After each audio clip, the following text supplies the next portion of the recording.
Good morning, friends. God bless you today. The Lord be with you. May his face shine upon you. May he grant you his peace. The Lord be gracious unto you. We shall consider now Shut Down the Jails Part 2.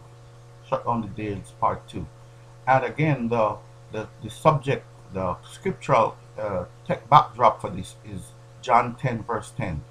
I am come that they may have life and they might have it more abundantly. As I was saying, the jails are full of black people. The jails are full of, in the state of Connecticut, there are over 22 jails, and only 2, I think, are for women, or at least four by most.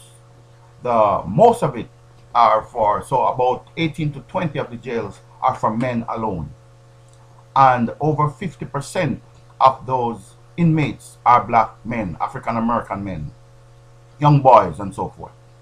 So, and the statistics tells us how many of us are in jail. Where are and how this affects us as a people, because it has great impact on us. As we find that because many of the men are in jail, the homes are only left to women, because many of these men have wives or girlfriend and children, and so there's no father figure in the homes, and that lets the situation keep repeating itself.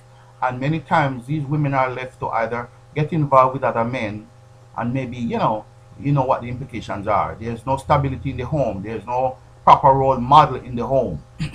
When the children see this kind of immoral behavior, and they just think it's okay, and they're shoved aside many a times, right? And molested too by some of the other men who are not their real father. So there are all sorts of evils.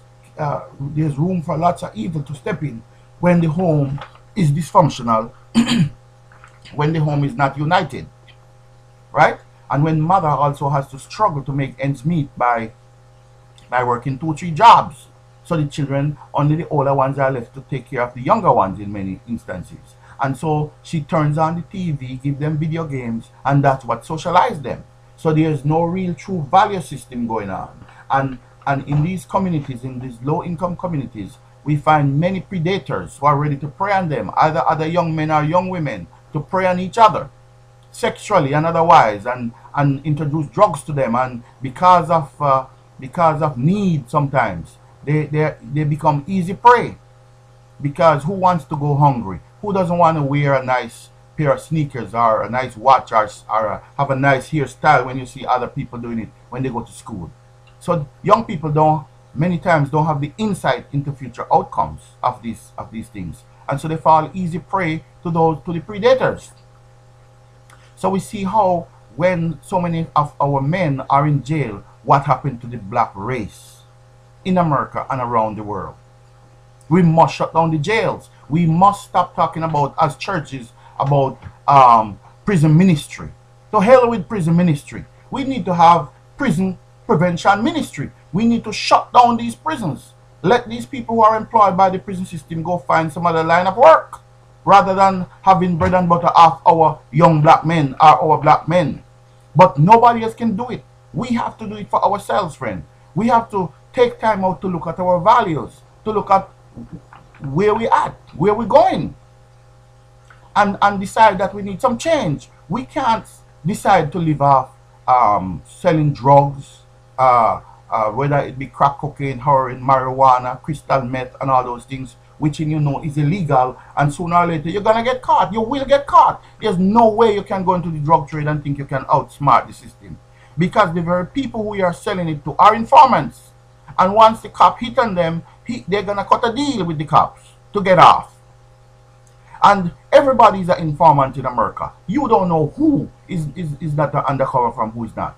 The very guy who you trust so much. And many times we see that happen to people, right? They hook up with a person only to understand that when they are prosecuted, it is the same person who they confide in, who was the informant, to turn them in and turn on them, to cut a deal if they're also under conviction, right?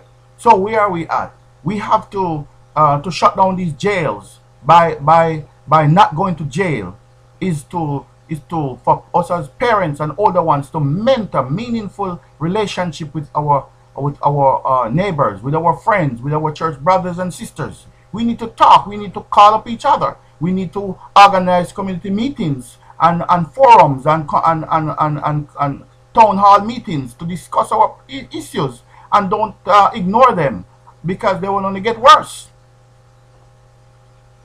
So how can you tell a man that he's going to heaven if you can't help him to live a decent life here?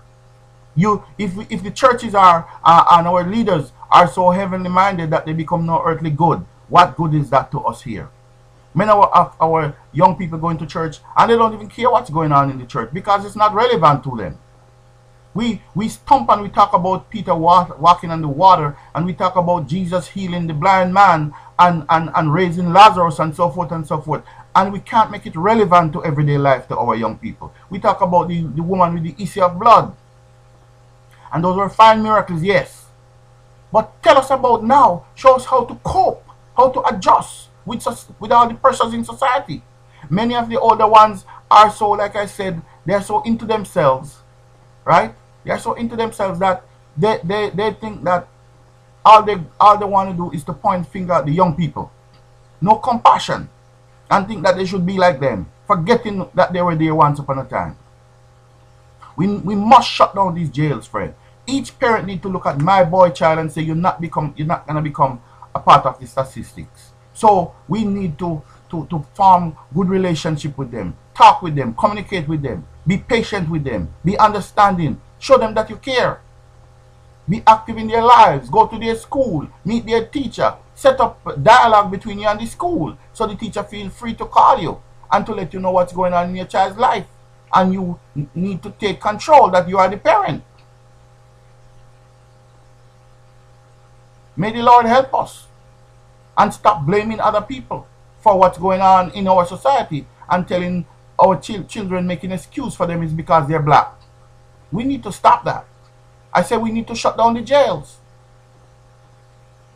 Too much of our young people are in jail. So we need to look at what's the contributing factors. We need to look at that, friend. We need to take responsibility. Every one of us.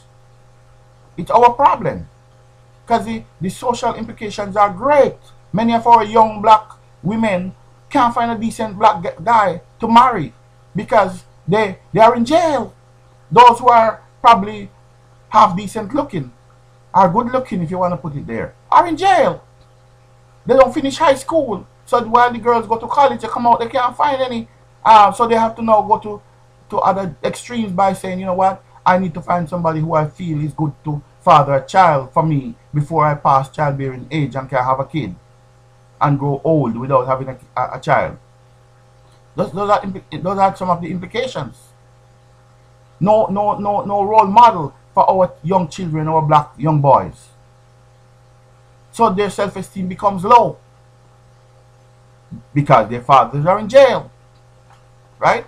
So we need to take responsibility, friend. May the Lord help us. May the Lord bless us and guide us as we sit down and contemplate these things and begin to take charge and responsibility for what happens in our homes, in our communities, and in our churches.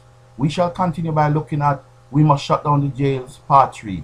The Lord bless you and keep you. The Lord make his face shine upon you. The Lord be merciful unto you and grant you peace. Amen.